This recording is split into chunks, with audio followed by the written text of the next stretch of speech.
The storm did not arrive like something natural that night. It felt like it had been waiting for them. Wind slammed against the thin wooden walls of the small village home, shaking loose the dried mud that held it together. Inside, a single oil lamp flickered weakly, throwing long, trembling shadows across the faces of a family that had not eaten properly in days. Outside, the world was white with rain and dust, the fields destroyed by weeks of bad weather. Nothing grew anymore. Nothing survived anymore. And inside this broken silence, a decision was being made. The girl, barely old enough to be called a woman, sat quietly in the corner. Her hands were folded tightly in her lap, fingers cold despite the heat of the lamp. She had learned long ago not to interrupt when her parents spoke in low, urgent voices, especially not when they spoke like this. Her mother avoided looking at her. Her father kept staring at the ground. "We cannot feed everyone," her father finally said, his voice rough as if every word scraped his throat. Her younger brother coughed in the next room. The sound made her stomach tighten. There had been no work for months.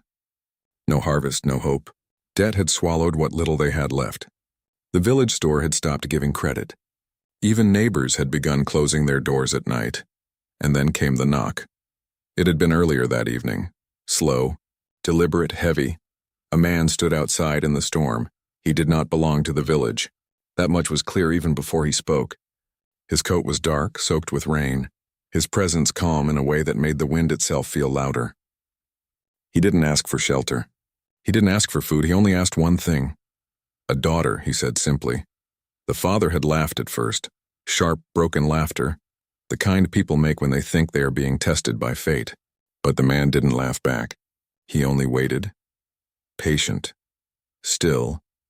And then he placed something on the table. Money. More than they had ever seen at once. Enough to clear debts. Enough to buy food. Enough to survive. Silence had filled the room after that. Now, hours later, that silence had turned into a decision. Her mother finally spoke, her voice trembling. "We will not survive winter." Her father clenched his fists. "If we refuse, we lose everything. All of us." The girl looked up slowly. She understood then. Not fully, but enough. Her heart began to beat faster, not with panic yet, but with something heavier, something colder. She looked at her brother coughing again behind the thin wall and realized the truth that no one was saying out loud. She was part of the price. "No," she whispered, though it came out weak, almost invisible under the storm. Her mother flinched, like the word itself was a wound. "We didn't want this," her mother said quickly, too quickly. "But there is no other way." The girl stood up slowly. The lamplight shook across her face, revealing eyes too young to carry what was being asked of her. "What man buys a person?" she asked, her voice breaking now. No one answered because they didn't know, or because they did know, and were afraid to say it. Outside, the wind howled again, louder this time, as if the storm itself was listening. Then came another knock. This one was not urgent, not impatient. It was final. Her father hesitated only a moment before opening the door. The mountain man stood there again.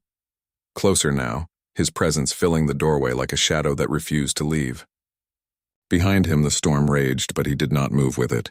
He stood apart from it, as if the weather did not touch him the same way it touched others. He looked at the girl, not at her parents, at her. That single glance made her step back instinctively. Her father cleared his throat. "We accept." The words felt like stones dropping into water, heavy, sinking, irreversible. The man nodded once. No smile, no satisfaction, only acceptance, as if this outcome had already been written long before he arrived. He placed the money down again. Real. Final. Unchangeable. The girl's world did not collapse loudly. It did not shatter in one dramatic moment. It simply shifted, like the ground beneath her feet had decided it no longer belonged to her. "No," she said again, stronger this time, turning toward her parents. "Please." Her voice cracked fully now. Her mother turned away. Her father could not meet her eyes. And in that unbearable silence, the truth settled completely. No one was coming to save her. Not the storm. Not the villagers. Not even the people who gave her life. The mountain man stepped forward slightly, holding the door open, waiting, not forcing, just waiting, and the girl, still trembling, still hoping this was a nightmare she could wake from, realized that whatever came next would begin the moment she took a step forward into the storm, toward a life she did not choose and a man she did not understand. The morning after the storm, the village looked different, like something had been drained out of it overnight. Puddles of muddy water clung to broken paths. Roofs sagged under wet thatch. The sky remained heavy, gray, and unwilling to clear, as if even the weather was mourning something it refused to name. Inside the small house, no one had slept. The girl sat on the edge of the mat where she had spent her entire life. Around her, the few belongings she owned were gathered into a small cloth bundle, clothes, a worn shawl, and nothing else worth taking. There was no gift, no farewell feast, no blessing, only silence. Her mother stood near the wall, arms folded tightly across her chest, staring at the ground like it might open and swallow her whole. Her father paced once, then stopped, then paced again, like a man trapped inside his own decision. Neither of them spoke to her directly. That hurt more than the storm. Outside, the mountain man waited. He stood near the edge of the yard, unmoving, as if time did not apply to him. The same dark coat, still damp from yesterday, hung heavy on his frame. He did not enter the house. He did not call out. He simply waited, as though he knew that whatever needed to happen would happen without force. The girl watched him through the cracked doorway. He did not look like a monster. That was what confused her most. He looked ordinary in a way that made everything worse. Not cruel. Not smiling. Not satisfied. Just quiet. Controlled. Like a man who had already accepted whatever weight he carried long ago. Her brother coughed again behind her. That sound broke something inside her. She stood slowly. "I'm not ready," she said softly. Her voice was not anger anymore. It was pleading, small, fragile. Her mother's lips trembled, but no words came. Her father finally stopped pacing. He looked at her, really looked at her, for the first time since the decision had been made. "I know," he said. Those two words were worse than any explanation, because they meant he understood, and still allowed it. The girl clutched her shawl tighter around her shoulders. "You don't have to do this," she said, stepping toward him. "Please. There must be another way." Her father's eyes shone with something he refused to let fall. "There is no other way left," he whispered. For a moment, the room held its breath. Even the wind outside seemed to pause. Then the mountain man moved. He stepped closer to the doorway, but still did not enter. He gave no command, no pressure, no impatience, only presence. The girl noticed that more than anything else. He was not dragging her away. He was waiting for her to decide whether she would walk or be carried by despair. Her mother suddenly turned away completely, covering her mouth with her hand. That was the moment the girl understood something final. Her mother could not watch her leave. Not because she didn't care, but because she cared too much and had no strength left to resist what had already been sold. The word sold echoed in her mind, sharp and unreal. She looked at her small bundle again. It felt like a life reduced to cloth. "I hate this," she whispered. No one answered, because no answer existed that would make it better. Slowly, she stepped toward the doorway. Each step felt heavier than the last, as if the house itself was trying to keep her inside. The wooden floor creaked beneath her feet, familiar sounds she had known since childhood suddenly sounding like goodbye. At the threshold, she stopped. The mountain man finally spoke. His voice was low, roughened by cold air or maybe by something deeper. "Are you ready?" It was not a command. It was a question. She looked up at him sharply. "Does it matter?" A pause. Then quietly, "Yes." That answer unsettled her more than anything so far, because it meant she still had choice, at least in this moment, even if everything around her had already been decided. Behind her, her father spoke again, almost broken. "Go," he said, "before I change my mind and make everything worse." That sentence was not cruelty. It was surrender. Her mother sobbed silently now, still turned away. The girl closed her eyes for a brief second. When she opened them again, something inside her had hardened, not into acceptance, but into survival. She stepped out. The cold hit her immediately. The wind wrapped around her like an unfamiliar hand, pulling her forward into a world she did not recognize. The mountain man turned without a word and began walking. He did not look back. For a moment she hesitated, staring at the house behind her, the only home she had ever known. Then she saw her brother at the window, watching. That was the final break. She turned and followed. The path ahead led away from the village, toward the dark outline of distant mountains rising like silent watchers. Each step she took felt like leaving a piece of herself behind. And yet she kept walking, not because she trusted him, not because she understood him, but because stopping was no longer an option the world had given her. The path to the mountains was not a road. It was a slow disappearance of everything she had ever known. By the time the village was no longer visible, the air itself had changed. It grew colder, thinner, sharper.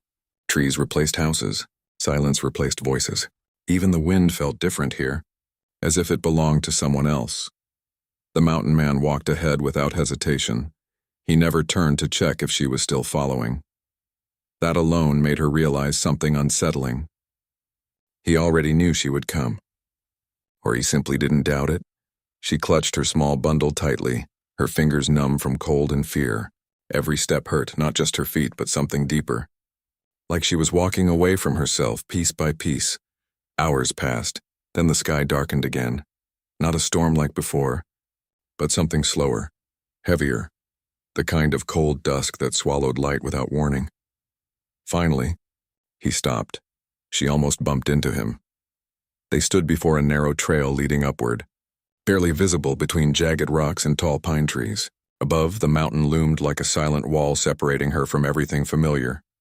Without a word, he turned and began climbing. She hesitated. "This is it?"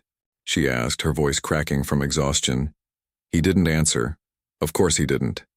So she followed. The climb was brutal. Her hands burned against rough stone. Her breath came in broken pieces. The cold bit through her thin clothes, turning her limbs stiff. More than once she slipped, and each time, she caught herself just before falling too far. He never helped her. Not once. But strangely, he never let her fall completely either. It was as if he expected her to survive on her own. Even here. By the time they reached the cabin, night had fully fallen. It appeared suddenly, hidden between trees, built from old timber and stone, almost blending into the mountain itself. Smoke rose faintly from a chimney, disappearing into the dark sky. Home. That word did not fit it. But it was where he stopped. He pushed the door open. Warm air spilled out, carrying the smell of burning wood and something simple. Tea, maybe, or dried herbs. She stepped inside cautiously. The door closed behind them with a heavy sound that made her flinch. The cabin was small. One room, a stove in the corner, a wooden table, a bed against the far wall. Everything was neat, controlled, almost painfully simple.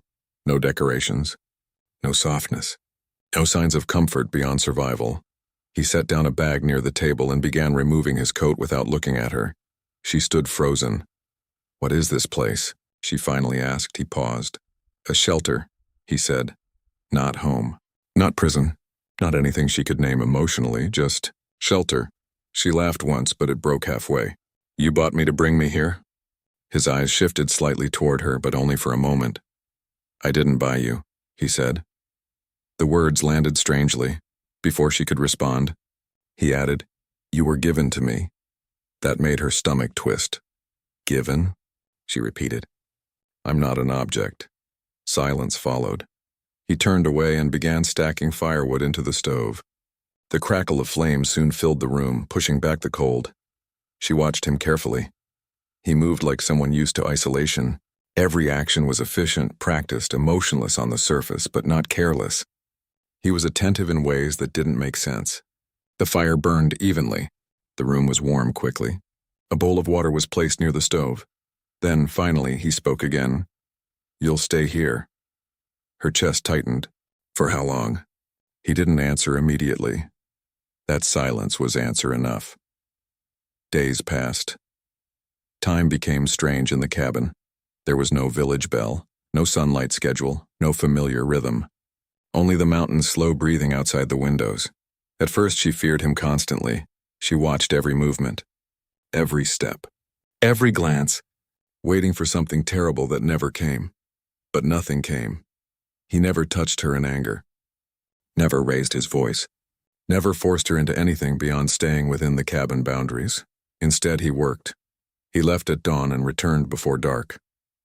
Sometimes carrying firewood, sometimes food, sometimes nothing at all. He taught her survival without speaking much, placing tools where she could find them, showing gestures instead of instructions. If she failed, he corrected nothing, but he also never did it for her twice. Slowly, unwillingly, she began learning how to light fire, how to gather water, how to stay warm when the wind screamed through the cracks of the cabin. And yet, something felt wrong in a way she couldn't explain. He was not cruel, but he was not kind either. He was something in between, like a wall that kept the world out. And her in one evening, as snow began to fall outside, she sat near the fire watching him carve wood silently. For the first time, she noticed something else. His hands were not soft. They were scarred, not from farming, not from village life, from something else entirely. And in that moment, she realized this man was not just someone who had taken her from her home. He was someone who had already survived a world she had never seen. The cabin did not change, but her understanding of it did. What had once felt like a cage slowly began to feel like a system, silent, strict, and strangely predictable. There were rules here, but none were spoken aloud.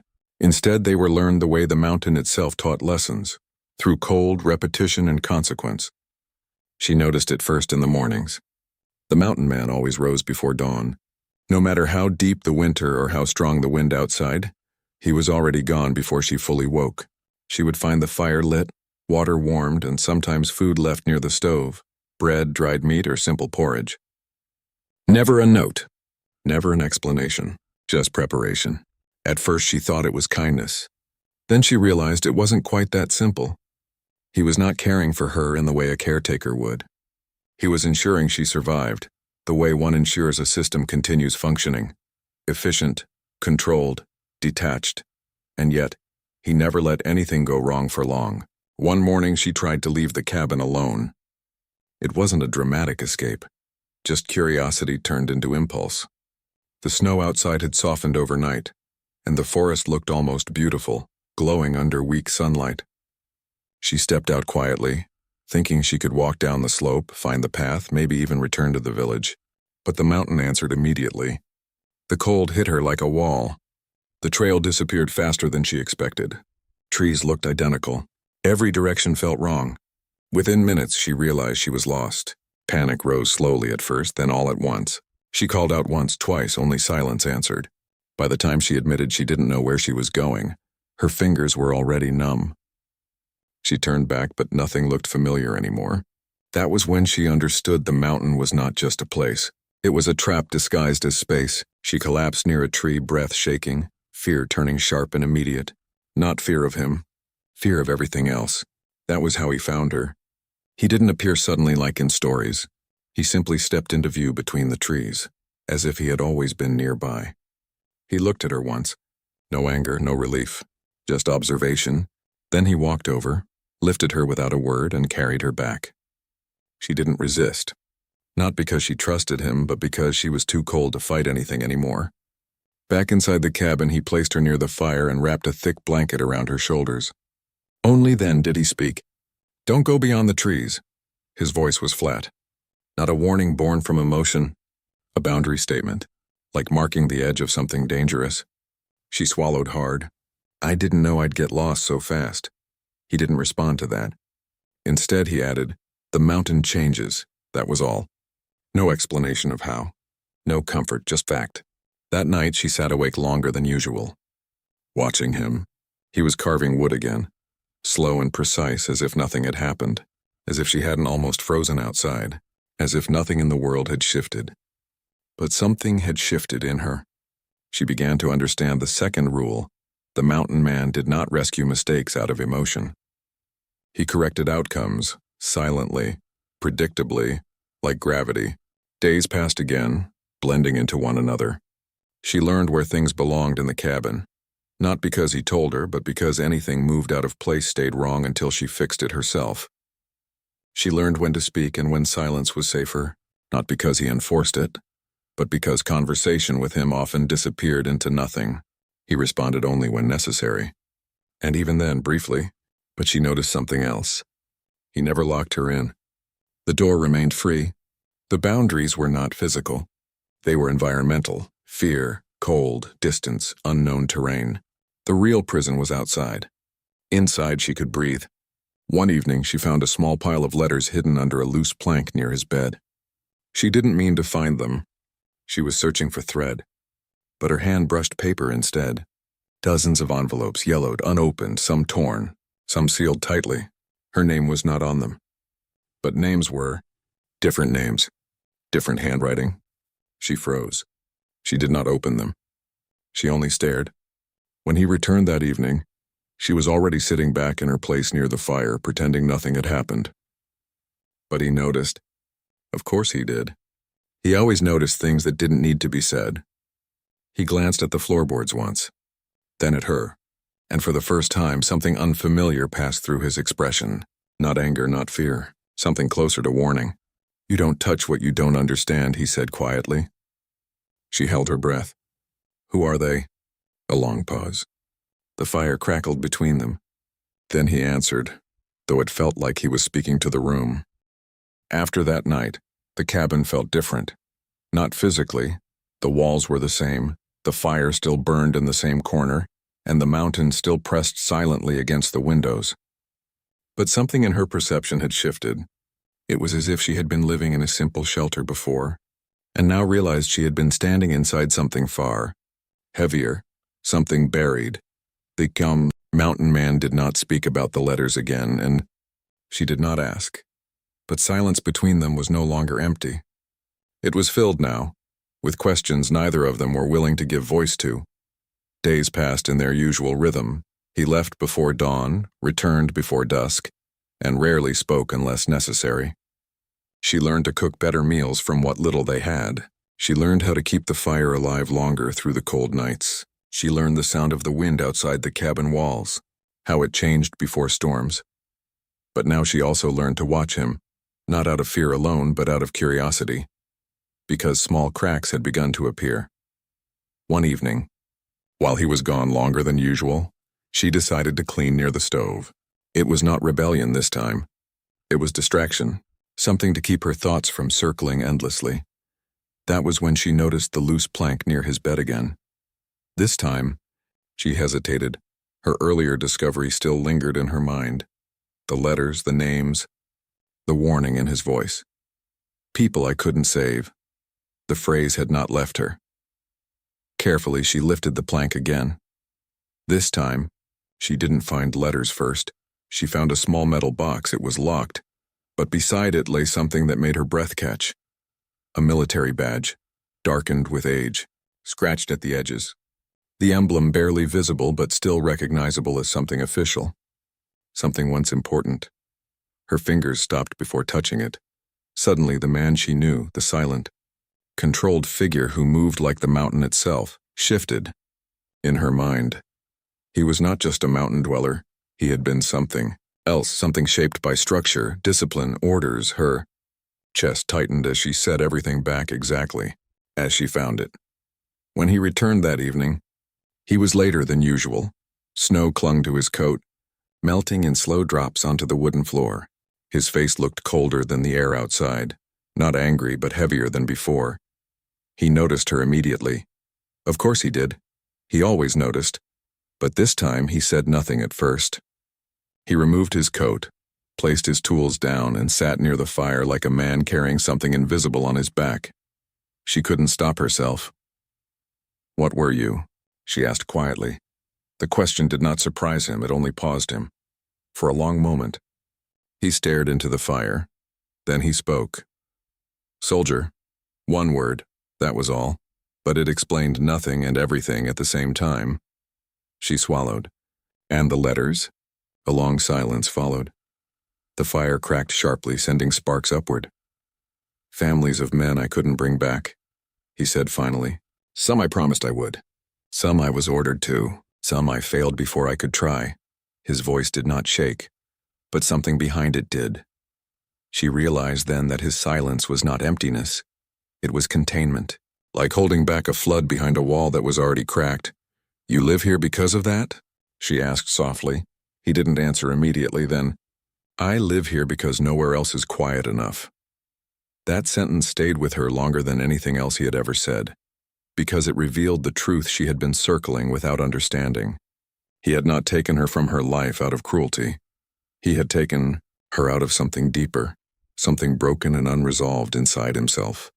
Not ownership, not desire, but prevention, control, redemption, twisted into isolation. That night, she couldn't sleep. She lay awake listening to the wind outside, thinking about the man in the other room, not as a captor, not as a protector, but as something more complicated. A man who had survived war, loss and failure, and then chosen a mountain to keep the rest of the world from touching what was left of him.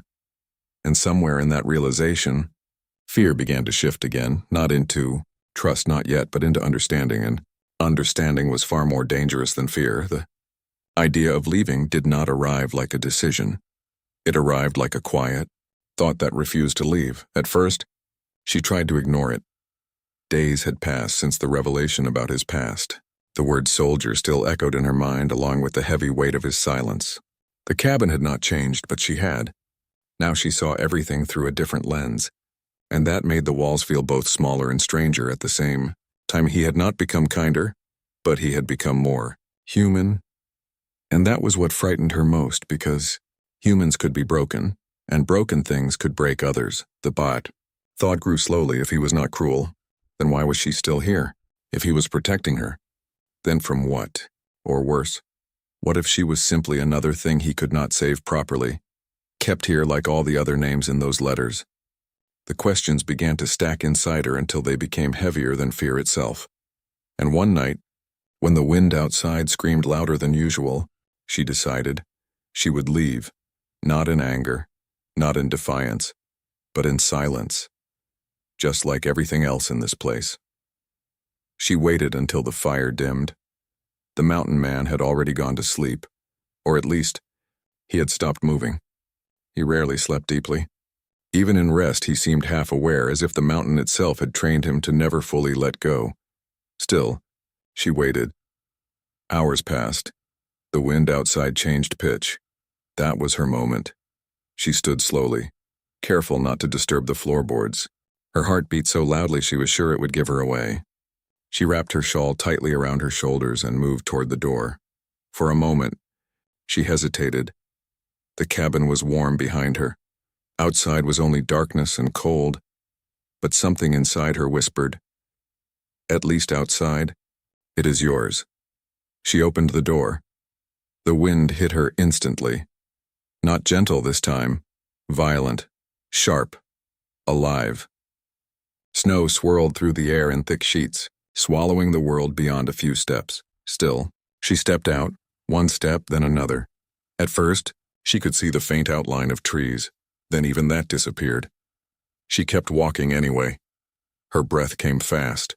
Her feet sank into deep snow, making every movement slow and uncertain. The mountain felt different at night, less like a place, more like a presence, watching, shifting. Minutes passed. Then she realized something terrible. She couldn't see the cabin anymore. She stopped, turned, nothing, just white darkness in every direction. Panic did not arrive immediately. It crept in soft at first, then suddenly overwhelming. "No," she whispered, turning in a slow circle. "No, I was just—" The wind swallowed her words. She tried to move back the way she thought she came, but every direction felt identical. The trees blurred into shadows. The ground tilted slightly under snow. She couldn't read anymore. She was lost, truly lost. Not like before. Worse. This time, there was no accidental path back. The realization hit her like freezing water. Her breath quickened, her legs weakened.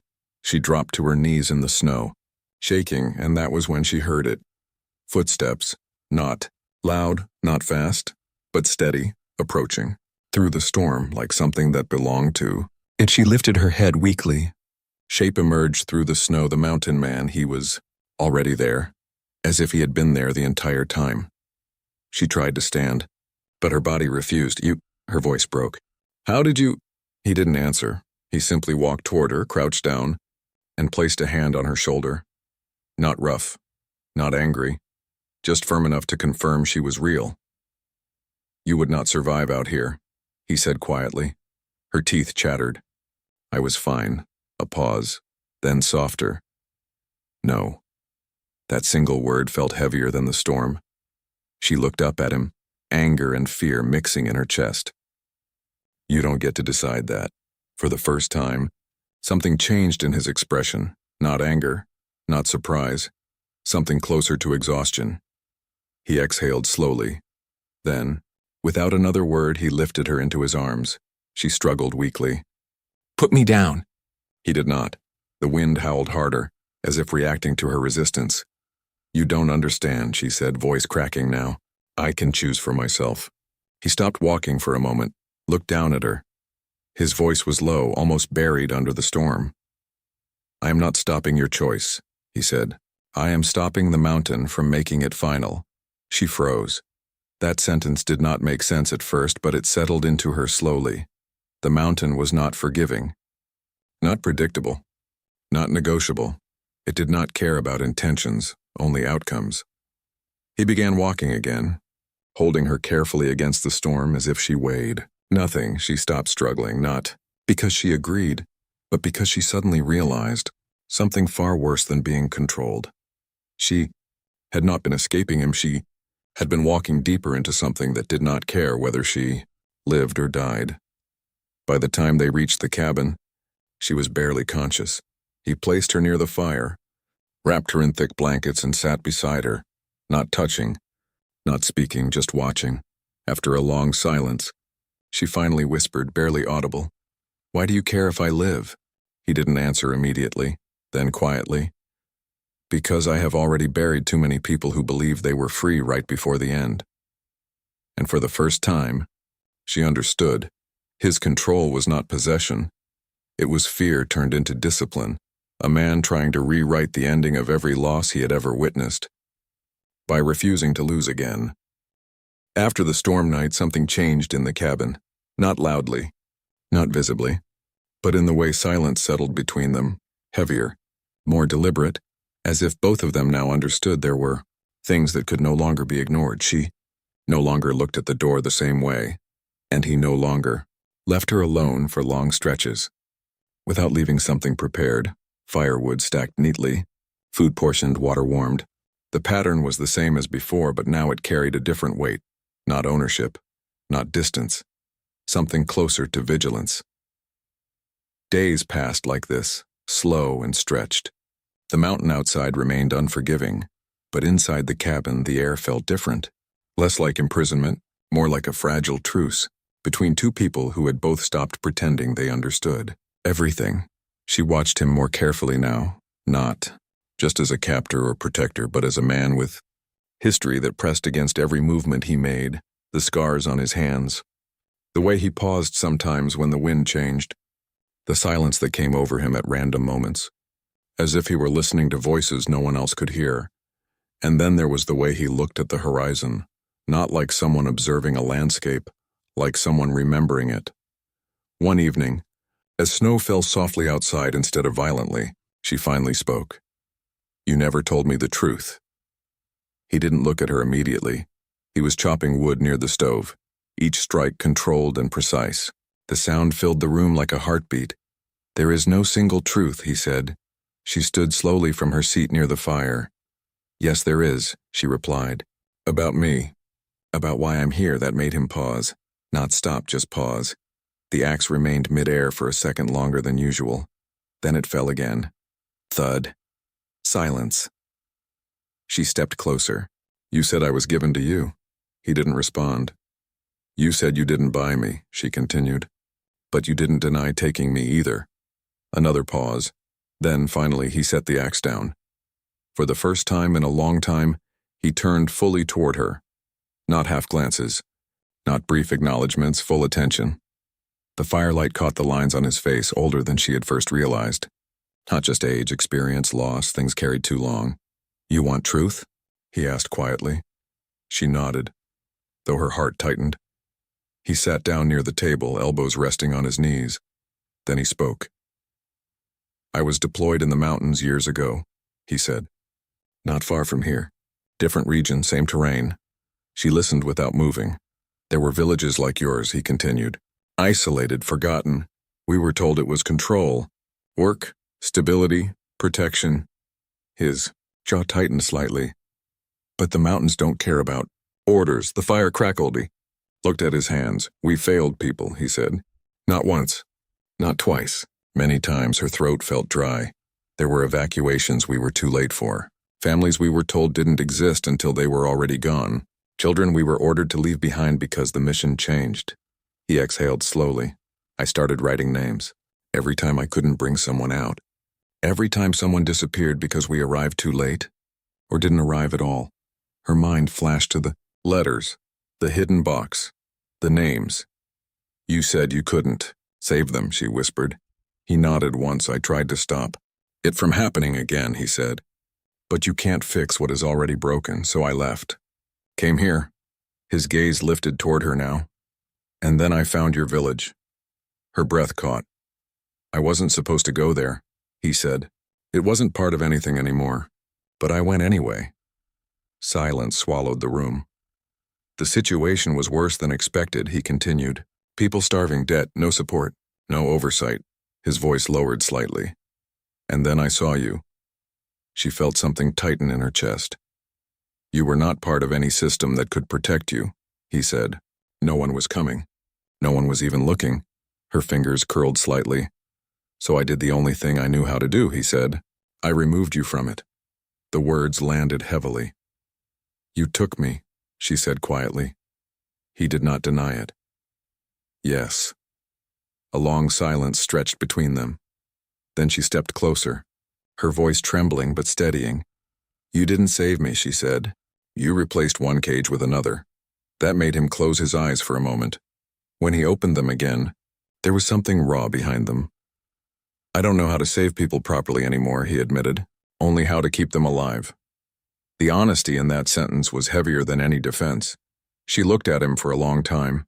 For the first time, she saw the full shape of him, not as a villain, not as a protector, but as something fractured in a way that never fully healed. A man who had been trained to intervene in disasters, then abandoned inside the consequences of those interventions, and in trying to prevent loss, had begun to control outcomes instead of trusting life. Her voice softened slightly. You should have told me. A faint, almost bitter smile touched his face. And then what? He asked. You would have chosen to come here? She didn't answer, because she wouldn't have, and they both knew it. The fire snapped loudly. Outside, the snow kept falling. Inside, nothing was resolved, but everything was now known, and that knowledge made the cabin feel both smaller and far more complicated than before. Winter began to loosen its grip on the mountains slowly, like something unwilling to let go. Snow still covered the higher slopes, but the winds were no longer as violent. The days stretched a little longer. Light stayed in the sky as if it had decided to remain out of curiosity rather than warmth. Inside the cabin, time had changed meaning again. What had once felt like captivity had become something harder to name. She no longer woke up thinking only of escape. But she also did not think of staying as surrender. Instead, there was something unsettled between them, an understanding that had removed fear but not complexity. Truth had replaced illusion, and neither of them knew what to do with it yet. The Mawam mountain man remained the same in structure, quiet, controlled, predictable, in his routines. But there was something different now. He watched her less like someone to manage, and more like someone whose future he was no longer certain he had the right to decide, and she noticed it. That uncertainty, it made the cabin feel less like a fixed place, and more like something temporary. One morning, he came back earlier than usual. He placed something on the table, a small cloth bag. Heavy. She looked at it cautiously. What is that? Money, he said simply. Her eyes narrowed slightly. From where? He didn't answer directly. Instead, he said, enough to return. The words landed slowly. Return where? She asked. He met her gaze. To your village. Silence filled the cabin instantly. It was not the first silence between them, but it was different. This one felt like a door opening and closing at the same time. She stepped closer to the table. "You're sending me back," she said quietly. He nodded. "Once." "Yes." Something in her chest tightened. Unexpectedly, not relief, not joy, something more complicated. "Why now?" she asked. He looked away toward the window where the mountain stretched endlessly beyond the glass. "Because you survived," he said. "Because you understand enough now to not be broken by either place." She stared at him. "And you think that's your decision?" A pause. "No," he said. "It's yours." That answer should have felt freeing. Instead, it felt heavy. Because for the first time she realized the truth. He was not forcing her to stay anymore, but he also was not asking her to remain. He was stepping out of the role he had created for himself, and that meant everything between them was now exposed. Sat down slowly. Her mind went back to the storm, the bargain, the mountain, the escape, the truth, everything that had led her here. "You brought me here," she said softly. "Yes." "You kept me alive." "Yes." "You controlled everything." A pause. Then, "Yes." She looked up at him sharply. "And now you're just letting me go?" His jaw tightened slightly as if the word letting didn't fully fit. "I am not keeping you," he corrected. That distinction mattered, and it hurt more than she expected. Outside, the wind moved gently across the trees. Inside, the fire crackled quietly. She stood again slowly and walked toward the table. The money sat there like a conclusion she hadn't agreed to yet. Her fingers hovered over it but didn't touch. "If I leave," she said, "what are you?"